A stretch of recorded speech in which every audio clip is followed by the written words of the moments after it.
ఆరుపల్లల విభాగంలో మొట్టమొదటిగా గుర్తుపాటి రవికుమార్ రెడ్డి గారు, చిలుకూరు నాగేశ్వరరావు గారు,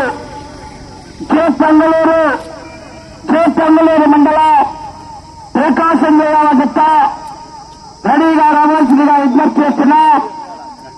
ఈ కార్యక్రమానికి మొదటి రోజు 50,000 రూపాయలు ఏర్పాటు చేశారు.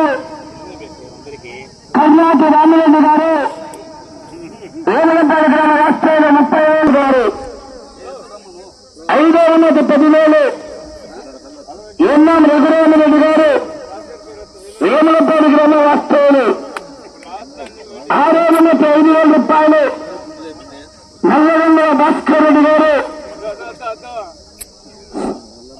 తండ్రి లేట్ రామిరెడ్డి గారు, కిమ్మనూరు వారు ఆ యొక్క 6,5,000 రూపాయలు ఏర్పాటు చేశారు. ఈ యొక్క కార్యక్రమానికి 11వ తారీఖు వనజోగారులు కిమ్మనూరు వారు 3 రోజులు కూడా అన్నవేళ కార్యక్రమాన్ని ఏర్పాటు చేశారు. రావాలి.